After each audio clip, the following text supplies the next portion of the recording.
D'ailleurs, je voulais aussi dire que même dans ces systèmes de la réussite, parfois réussir, c'est exactement le contraire d'apprendre. On peut très bien réussir. J'ai oublié en 3 jours ce que j'ai gardé par cœur pour mon examen.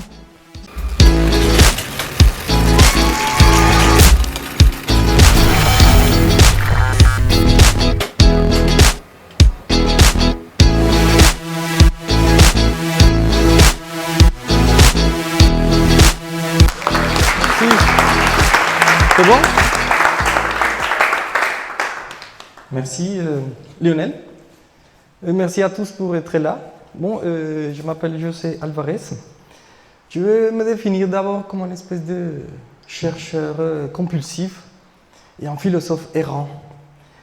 Aujourd'hui, je viens vous présenter ce projet qui s'appelle Éthique Éducation, ce qui nous apprennent les jeunes qui sont sortis du système éducatif. Donc, je vais commencer pour vous raconter un peu mon histoire. Je viens d'un pays dont son histoire peut être problématique. C'est-à-dire, son plus célèbre, peut-être le plus connu écrivain, la définissait comme le réalisme magique. C'est-à-dire, c'est un pays où parfois la réalité peut se confondre avec la fiction. Une guerre parfois bizarre, faite de violence qu'on ne peut pas expliquer. Et en fait, quand j'ai commencé à faire cette présentation avec cette idée de raconter d'abord mon histoire, j'ai découvert que en fait, le fil conducteur de mon histoire personnelle, c'était en effet cette idée d'essayer d'imaginer la paix. En gros, si on peut vivre en paix, si on peut construire la paix, si chacun peut venir et apporter son petit grain de sable, comment on peut le faire. Et c'était ça, en fait, ce qui m'a motivé, ce qui m'a fait, bon, comment on peut imaginer la paix? Est-ce qu'on peut l'imaginer? Est-ce que la paix a des raisons ou la guerre a plutôt des raisons? Les gens pensent souvent que peut-être la violence et la guerre, elle a plus de raisons que la paix. Et moi, j'ai découvert que peut-être il fallait aller chercher. Alors, je me suis mis à faire des études en philosophie, d'abord, en Colombie, pour ceux qui cherchent encore la référence, réalisme magique, Gabriel García Márquez. Et là, je me suis mis à faire des études en philosophie. J'ai travaillé même quelques années dans un lycée. Mais alors, je voulais continuer ces études. C'est pour ça que je suis venu en France, havre de paix et de respect pour la dignité de l'être humain. Bon, la France, malgré tout, elle garde son image d'un pays qui... oui, les gens me regardent, havre de paix, oui. Et malgré tout, les gens viennent ici parce qu'ils pensent que la France est le pays des droits de l'homme et compagnie. Bon, j'y crois toujours, malgré tout.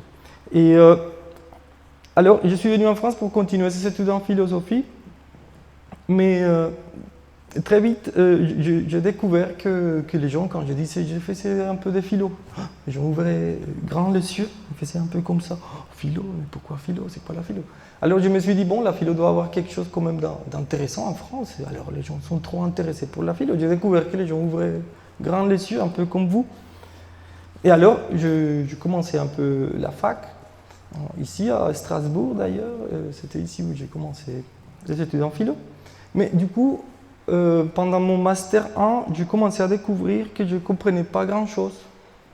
Que les choses comme je les avais étudiées, comme je les savais, bah, ça ne correspondait pas.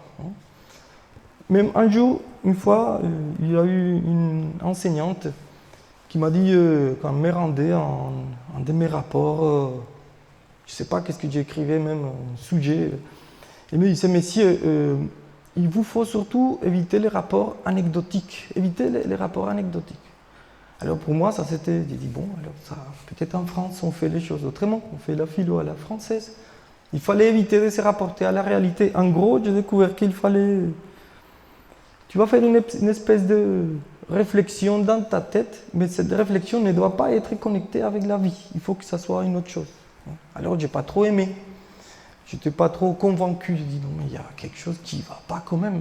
Parce que si on doit éviter la réalité, alors on fait quoi? Métaphysique, on fait des châteaux dans l'air, on va parler de quoi? Des anges, des ailes des anges, si elles volent plus, ou qu'est-ce qu'ils font? Alors je me suis mis trop en question. Je croyais que je ne savais rien. Je pense que ça c'est le début de beaucoup de projets. Quand on découvre qu'on ne sait rien et qu'il y a encore beaucoup à apprendre. Alors c'est pourquoi je décidais de changer un peu mon orientation. Bon, changer pas tout à fait, mais il y a eu quand même un changement. Alors j'ai pris les côtés un peu, disons, pratiques de la philosophie, que c'est les côtés éthiques. Ça s'appelle l'éthique. Donc pour moi, l'éthique, c'est les côtés pratiques. Donc on va essayer d'appliquer ces concepts, ces notions, cette réflexion. On va essayer de les appliquer, de chercher comment on peut faire avec ça.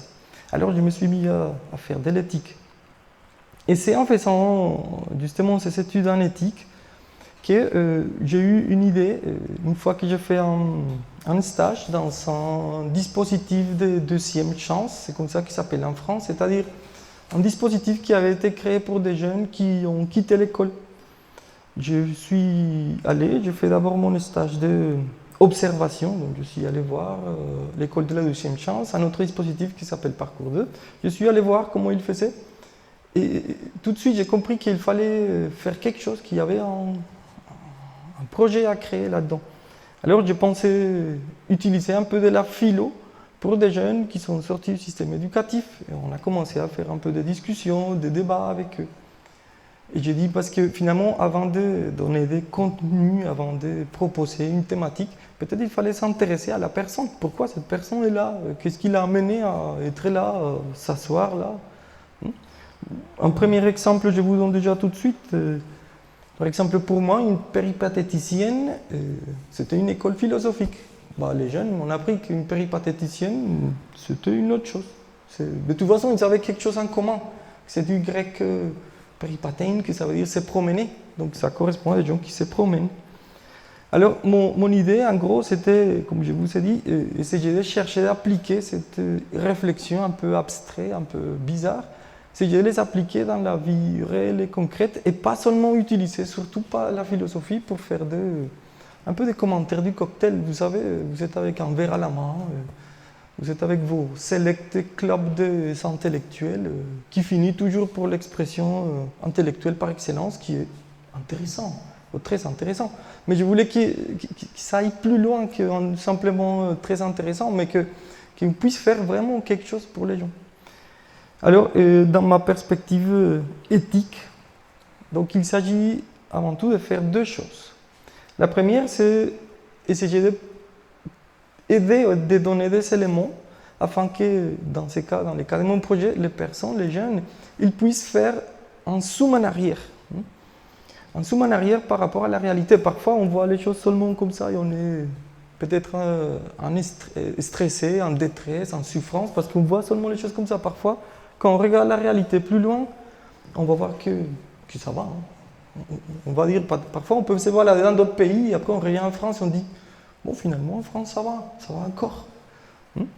Deuxième question qu'on peut faire, c'est l'éthique, la philosophie, cette perspective pratique peut aussi aider à donner une profondeur aux choses. C'est-à-dire pas seulement voir les choses telles qu'elles sont devant nous, mais voir aussi quels sont les enjeux qui sont derrière, parfois qu'est-ce qui se cache.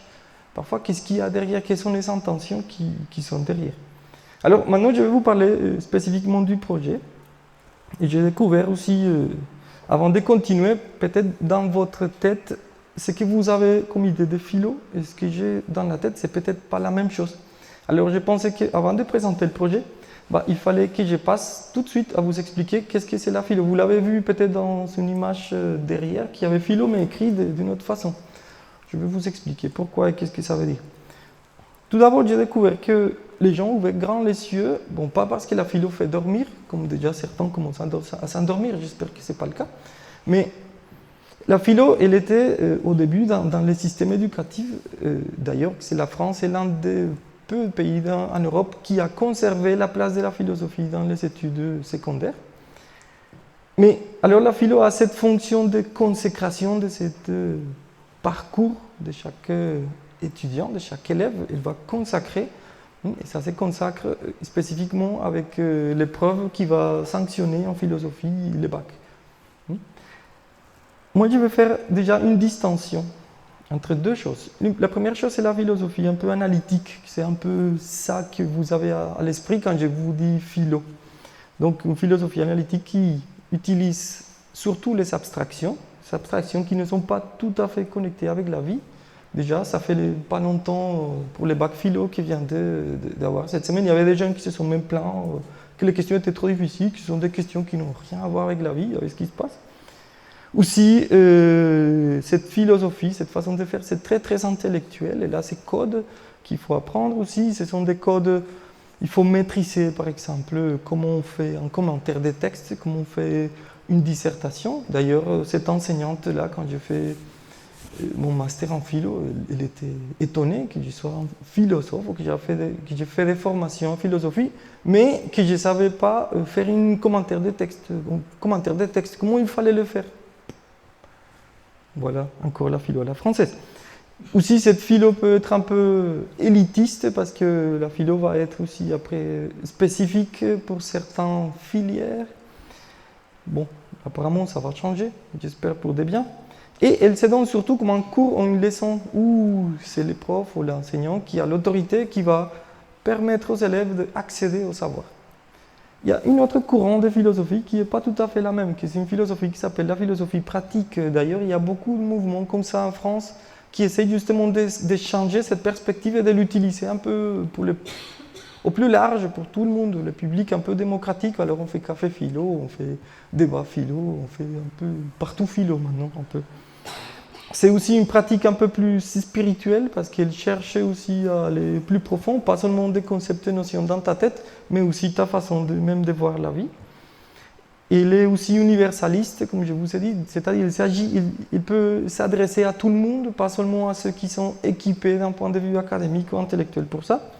Et en plus, ça peut se faire comme un atelier, c'est-à-dire où vraiment l'idée, il n'y a pas de hiérarchie, il n'y a pas quelqu'un qui est l'expert, les savants, mais on peut construire de la connaissance tous ensemble. Alors, c'est pour ça que j'ai mis alors cette perspective de philo à l'envers. Pourquoi? Parce que oui, c'est la philo, mais autrement. D'ailleurs, le petit schéma qu'on ne voit pas trop, ce schéma indique que j'utilise la philo, mais pas que la philo aussi. On peut aussi utiliser un peu de psychanalyse, c'est-à-dire un peu de parler du désir, parler de ce qui nous mène à faire des choses. Parfois, cette question n'est pas du tout consciente. Et parfois, les systèmes ont la façon classique ou analytique de faire la philosophie. Elle le faisait seulement s'intéressant à ce qui est conscient, à ce que tu peux maîtriser. D'ailleurs, on est parfois beaucoup trop dans la gestion des émotions. Il faut gérer ces émotions. Parfois, il faut juste regarder ces émotions. Et aussi, même un peu de sciences de l'éducation. Donc, il fallait aussi peut-être interroger la pédagogie, comment on fait les choses. Donc, voilà, ce sont même des images un peu floues, mais des ateliers. Cette idée de ces projets, alors, c'est faire des ateliers vraiment interactifs. Et cette interactivité va dans deux sens. Le premier sens de cette interactivité, c'est qu'on va éviter d'opposer la philosophie à la nouvelle technologie ou aux nouvelles technologies. On ne va pas dire, oh, il faut seulement les livres, il faut la discussion, il faut l'écriture. Attends, maintenant, on peut faire les choses avec des vidéos, avec des enregistrements. On peut, oui. Et c'est là que je pense qu'avec la philo, plus les nouvelles technologies, c'est une nouvelle porte qui s'ouvre, oui, pour créer des expériences de pensée. C'est ça que j'appelle une expérience de pensée, c'est permettre à une personne de voir les idées, même voir les mouvements des idées et la relation et l'interrelation entre les idées, grâce aux outils des nouvelles technologies, grâce aux vidéos.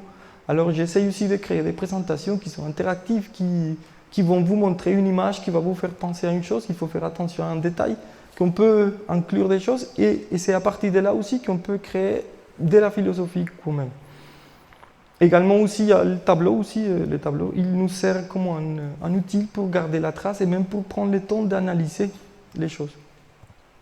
C'est drôle parce que parfois on pense que les publicains, je les mets entre guillemets parce que c'est un mot qu'on n'aime pas dire ou qu'on n'aime pas parler de ça, les publicains en échec scolaire, on dira qu'ils ne sont pas d'idées dans la tête. Au contraire, ils ont beaucoup d'affirmations. Ce qu'il faut peut-être, c'est les aider, et pas seulement à eux, mais à ceux qui sont aussi en réussite, je les mets entre guillemets, mais qui sont oubliés, que le plus important, c'est toujours garder la place à la question. C'est-à-dire qu'il faut poser des questions, il ne faut pas oublier ça.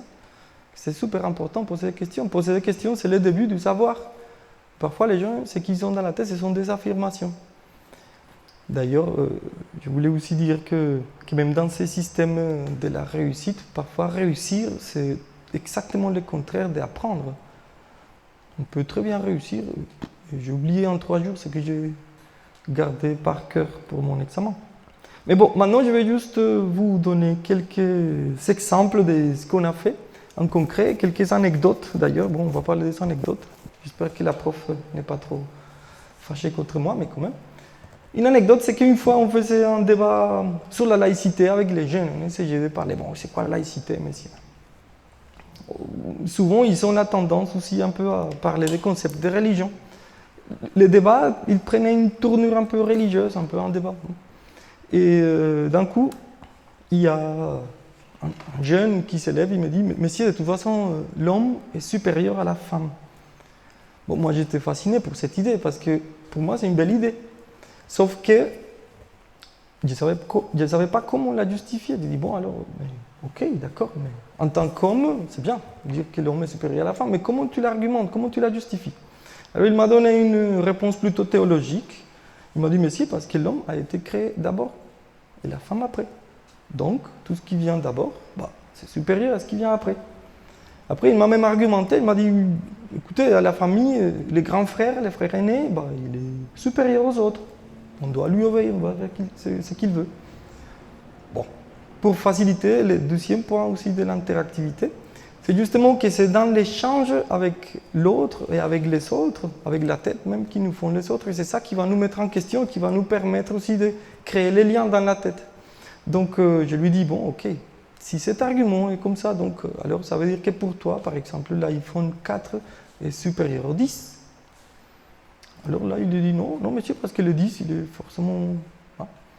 Alors je lui dis, bon, alors ça veut dire, si tu me reconnais que l'iPhone 10 alors, est supérieur au 4, alors ça veut dire finalement que la femme est supérieure à l'homme, parce qu'il est la version postérieure. D'ailleurs, cette nouvelle version vient avec la fonction de reproduction, qui n'avait pas le premier modèle. Bien. Ça, c'est juste un petit exemple de voir aussi si on peut faire quelque chose avec les esprits de ces jeunes. Un autre exemple, un jeune qui me dit, monsieur, la France est un pays libre, donc on peut faire ce qu'on veut. Après que je lui dis, mais attends, mais la liberté, ma liberté s'arrête où commence la liberté de l'autre? Il a rajouté alors la dernière partie de la phrase. Oui, mais tant qu'on ne se fasse pas choper. Intéressant. Pour moi, le débat était un peu fini comme ça. J'ai dit, mais bon, comment on peut transformer cette situation, cet échange, dans une expérience de pensée afin que les gars ils comprennent les choses avant qu'une conséquence n'arrive? Il a commencé un stage, parce que dans notre dispositif, l'idée aussi, c'est que les jeunes ils fassent stage. Et là, il s'est fait un peu arrêter 3 jours après son stage par un policier, parce que le gars, il était en train de voler des beignets dans le supermarché à côté pendant la pause de son stage. Comme quoi, finalement, ça prouvait aussi pour moi que les problèmes, ce sont les idées que tu as dans ta tête qui vont te faire agir. Donc, ce qu'il faut changer, ce n'est pas les comportements. Ce qu'il faut opérer, ce sont des travaux dans la tête. Donc, la question reste, bon, comment on peut transformer ces idées de ces jeunes? Je vous montre aussi, même ici, très rapidement, un peu les tableaux, les résultats d'un débat qu'on a fait avec des jeunes en insertion professionnelle, donc en rupture scolaire, sur cette question du destin. Ils se sont posé la question. Parfois, une de mes méthodologies, déjà quand ils me connaissent un peu, on a fait un débat, qu'on se connaît déjà. Je leur propose, bon, dites-moi, sur quoi voulez-vous discuter? Et là, on fait un exercice un peu démocratique, chacun propose un sujet, et après, eux, ils vont voter. Donc, ils votent un sujet, et sur les sujets qui a eu le plus de votes, on fait la discussion, on fait un débat. Et ça, c'est le résultat un peu sur un débat qui a eu lieu sur la question du destin. Si ma vie est déjà écrite. Oui, parce que Dieu a déjà écrit ma vie. Donc finalement, bon, mais si Dieu écrit ma vie, alors je n'ai pas de volonté, je n'ai rien à faire là-dedans. Finalement, ça c'est encore une façon de vous montrer comment on fait. Et on est même arrivé à voir que la religion avait de l'influence là. Donc finalement aussi, il faut créer des processus d'émancipation personnelle. Bon, et pour en finir, je voulais juste vous donner quelques conclusions de ce travail que j'essayais aussi de faire un peu le plus interactif possible pour tout notre public. C'est que j'ai découvert une chose assez intéressante. c'est que on habite dans des mondes comme ça. Pour ceux qui ont lu Les Petits Princes, je vous les recommande si vous n'avez pas lu. C'est une œuvre géniale. Mais, je vais dire mais, ou peut-être pas mais c'est justement ça sa qualité ou son avantage, c'est qu'il nous montre le monde qu'on a construit. C'est-à-dire un monde dans lequel, comme le raconte Le Petit Prince, quand il fait son voyage par la galaxie, il commence à visiter des planètes dans lesquelles habitent différents personnages. Le monsieur qui écrivait des gros livres, ou le monsieur qui buvait tout le temps, ou le monsieur qui faisait des contes toute la journée, etc., etc. Le Petit Prince qui habitait dans son monde. Le problème, c'est qu'il nous a permis d'apprendre ces jeunes-là, c'est qu'ils m'ont permis de savoir que peut-être il faut modifier quelque chose, pas seulement chez eux, mais dans la société. C'est-à-dire qu'on a créé un individualisme excessivement poussé dans le fait où eux-mêmes, ils pensent qu'on peut habiter chacun dans sa propre planète. Ce qui est tout à fait impossible. On doit essayer de comprendre comment habiter tous ensemble sur la même planète. Parce qu'on survit tous ensemble ou on crève tous ensemble. Ce sont en plus les enjeux maintenant de l'écologie et de l'éthique. On doit apprendre à penser en communauté, en collectif. Même si peut-être même le système éducatif ou d'autres choses nous ont appris à habiter ou à vivre avec l'idée que je peux habiter dans mon petit univers à moi. Ce qui est impossible. Bon, aussi pour en finir, d'autres types de conclusions, c'est que la philosophie, notamment l'éthique, cette application pratique, elle a été aussi utilisée dans nos dispositifs un peu pour faire la bienvenue, et donc pour faire l'accueil et pour introduire les règles de vie en commun. Une règle de vie en commun fondée sur la réciprocité. Je ne fais pas aux autres ce que je ne veux pas qu'on me fasse. C'est la règle d'or, mais apparemment maintenant elle est assez méconnue, donc il faut peut-être la rappeler avec des outils interactive, avec un peu de pédagogie, avec des échanges, afin qu'ils comprennent que finalement on est tous engagés à construire une atmosphère. Si on veut que ça se passe bien ici, on est tous un peu obligés à construire cette atmosphère. Également, donc, la philosophie a aidé aussi à construire une culture de dialogue, que les jeunes puissent, au lieu d'aller tout de suite dans l'octogone, comme disaient Caris et Bouba, au lieu d'aller tout de suite dans l'octogone, peut-être on discute. Attends, mais qu'est-ce que tu voulais dire par là? Une fois, il y avait une jeune qui a dit, après une présentation, il y avait aussi dans notre dispositif, on accueille aussi des jeunes MNA. Il disait une fois, mineurs non accompagnés, des jeunes réfugiés ou des migrants aussi, qu'on les appelle. Et après la présentation de tous, elle a dit, je suis 100% française, pas comme vous.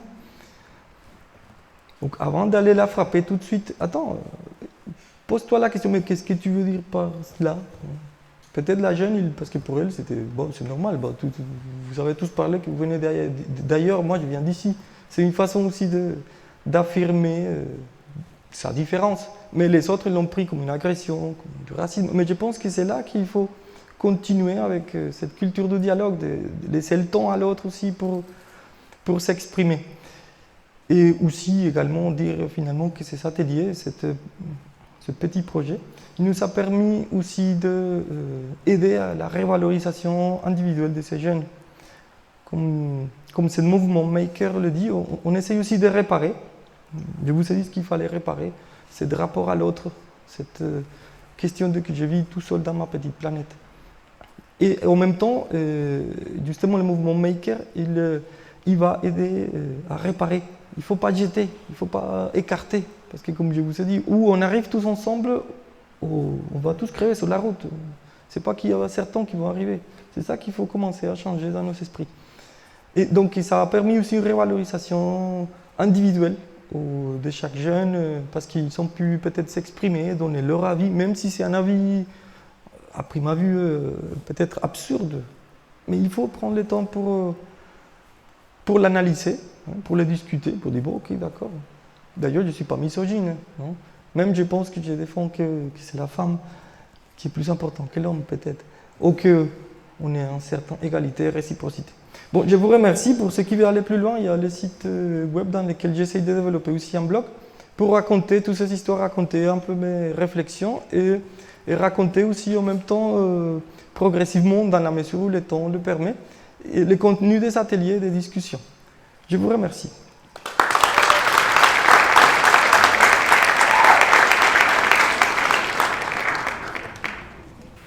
Est-ce que quelqu'un a une question? Vous avez le droit de lui poser des questions.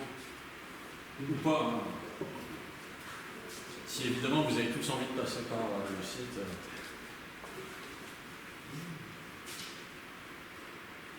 Il y a une question au fond. Allez-y monsieur, on vous écoute.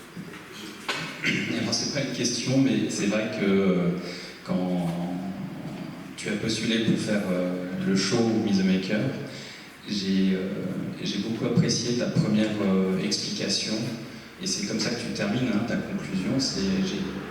J'ai eu du mal au début de me dire, ben, quelqu'un qui fait de la philo, il travaille avec sa tête. Où est le travail avec ses mains, le travail dans un Fab Lab, le travail dans un tiers-lieu? Et c'est après cette explication que je me suis dit, tiens, mais finalement, tes outils, ils ne sont pas manuels, ils ne sont pas électriques, ils ne sont pas numériques, mais pourtant tu utilises la philo comme un outil, justement, pour voilà, réparer les idées qui étaient mal placées et permettre à des jeunes, on appelle les jeunes perdus de vue, on ne veut pas les jeter, on veut les réparer, on veut leur donner une deuxième chance d'être utiles pour eux-mêmes et pour la société. Donc j'ai trouvé ça effectivement très beau, et la philosophie elle nous amène à prendre du recul justement sur notre pratique de maker. Peut-être voilà, on se met à faire des choses tout de suite, mais pourquoi ne pas réfléchir aussi? C'est intéressant, avant, après, pendant. Bravo. Merci Fred. Mais c'est pas vraiment une question, non? Il faut dire.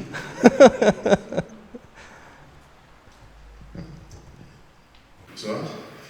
J'ai une question, parce que d'ailleurs, votre exposé met en avant le travail que vous faites avec ces jeunes qui sont un peu égarés. Parce que on voit bien tout l'intérêt que vous leur apportez, c'est très honorable de votre part. Mais vous avez également émis l'idée que la société pourrait être transformée également, pour mieux les écouter peut-être. Parce que vous avez déjà émis des propositions dans ce sens. Une réflexion dans ce sens? Est-ce que votre réflexion va sur les enfants, mais sur la société? Qu'est-ce que vous en dites? Parce qu'il y a une interaction entre les enfants et la société.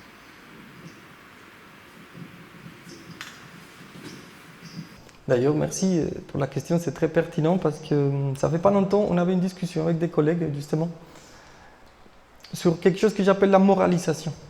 C'est-à-dire, les risques, c'est utiliser la philosophie. On va engager un philosophe ou quelqu'un qui puisse transformer les mauvais comportements. On va faire que eux, ces jeunes-là qui sont un peu égarés, comme les moutons égarés, on va les transformer afin qu'on coupe ce qui dépasse et ils deviennent comme les autres. Moi, j'étais très critique de cette posture. On ne peut pas être aussi intéressé méchamment. J'ai dépensé l'éducation comme un moyen d'uniformiser et même un moyen de... C'est très classique, c'est la mentalité colonialiste. Non? Un moyen de... on va vous civiliser, on vous apporte le savoir, la connaissance. Non, vous allez être civilisé comme nous. Ben voilà, maintenant on peut s'en parler même. Et là, je pense que c'est le moment où je m'écarte de ça. C'est-à-dire, les jeunes, il ne faut pas qu'ils rentrent dans des codes culturels seulement. Parfois, une discussion comme une casquette. Les jeunes qui portent la casquette. Bon. Il y a un monsieur qui a la casquette, on ne va pas dire oh, mais pourquoi tu portes la casquette? C'est un lieu fermé, est-ce que tu vois le soleil ici ou pas? Qu'est-ce qui se passe? Il ne faut pas tout de suite, que ça sera peut-être la première une tendance à faire déjà ça tout de suite. Je veux écarter la personne jusqu'à ce que la personne s'adapte à mes codes. Le problème, c'est que j'ai compris aussi qu'en discutant avec eux, la première chose qui va arriver, c'est qu'on va aussi se mettre en question, nous. Et on va comprendre aussi le caractère relatif de nos propres codes. Et que parfois même on a créé des codes justement pour mettre les gens à côté. On a créé des codes. Et donc les gens qui sont comme nous, bon, on les accueille, mais s'ils ne sont pas comme nous, on va créer des codes pour eux. Et là, pour les engagements, bon, la question va prendre aussi un peu des engagements politiques et compagnie. Je ne sais pas jusqu'à où ça peut arriver. Je pense, mais de toute façon, je pense que si on commence justement à... Déjà, cet exercice même, c'est un effort de montrer un peu au monde ce qui se passe, ce qu'on essaye de faire. Et peut-être s'il y a des initiatives après à continuer, moi je pense aussi que peut-être une initiative qu'on fait chez nous, c'est utiliser la philo dans des dispositifs de deuxième chance. Je pense que ça peut s'exporter ailleurs. Il faut faut montrer que ces jeunes, par exemple, normalement, quand je suis arrivé, ils faisaient des ateliers qu'on appelle les images de soi ou estime de soi. C'est déjà tout de suite, je viens et oh, regarde, tu as des problèmes d'estime de toi. Bah, si je suis tout à fait sincère, je vais dire, bah, moi aussi. Qui n'a pas de problème d'estime de soi? Et pourquoi commencer un atelier en pointant presque les doigts déjà sur la plaie? Tu fais comme ça, estime de toi. L'estime de toi va venir de toi-même, non. Il faut mettre vraiment la personne à plat, les gens face à face et en toute égalité. Et voir aussi que nous, on a des choses à apprendre. Peut-être dans cet échange, c'est là que les choses vont changer. Et c'est aussi pourquoi j'ai découvert aussi sur la route que j'étais peut-être un maker. Parce que moi j'étais un peu engagé, on n'est pas seulement râler à faire mon gilet jaune, oui. Mais bon, qu'est-ce que tu fais en concret? Comment est-ce que tu veux que les choses changent? Il faut s'engager dans le petit. Peut-être, déjà il y avait un jeune qui m'a dit une fois, monsieur, quand je fais à la fin, il y a certains jeunes avec lesquels je peux faire un entretien, il se laisse. Il m'a dit, monsieur, j'ai découvert qu'avec la philo, une fois que j'ai commencé à poser des questions de pourquoi, j'ai perdu beaucoup d'amis. Mais c'est cool parce que ça veut dire que ce jeune-là, il a commencé à exporter ça dans sa réalité. Et peut-être il a commencé à se regarder différemment et même dans son quartier. On ne sait jamais. Merci. Y a-t-il d'autres questions?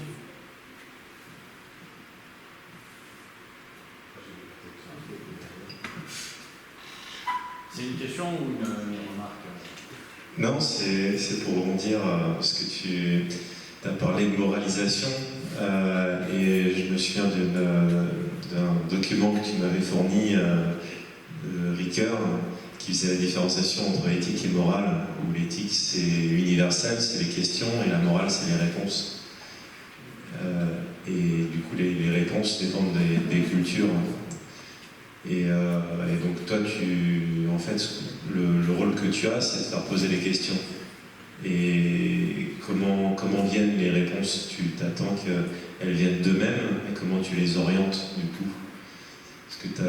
Comment tu mets de côté ce côté moralisateur? Tu essaies de l'introduire quand même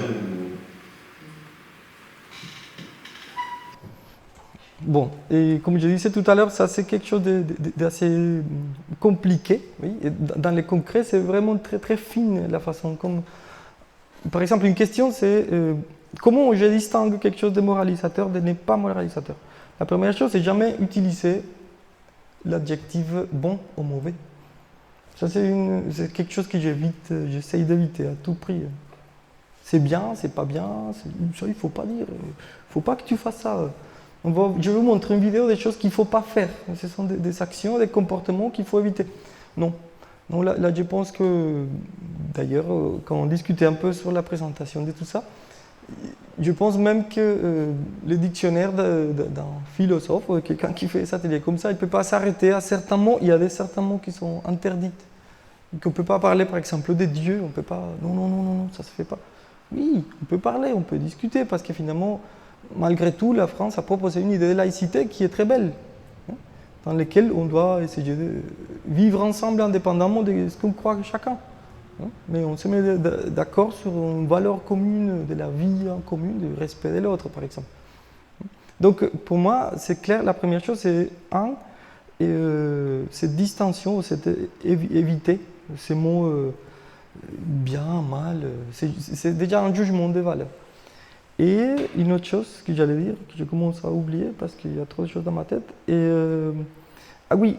C'était sur des discussions.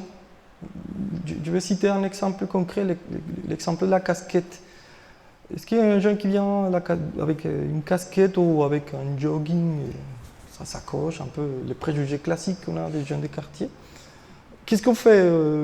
On l'écarte parce que tu es venu en jogging, c'est pas pour faire du sport. Non, qui rentre. Et c'est dans l'échange qu'on va lui montrer à lui-même, la réflexion doit finalement venir de lui-même. Donc moi je ne veux pas dire enlève ta casquette, ou la casquette c'est pas bien, non. Simplement, attends, il y a une chose. Une chose c'est intérieur et une autre chose c'est l'extérieur. À l'extérieur, tu portes une casquette parce qu'il y a le soleil.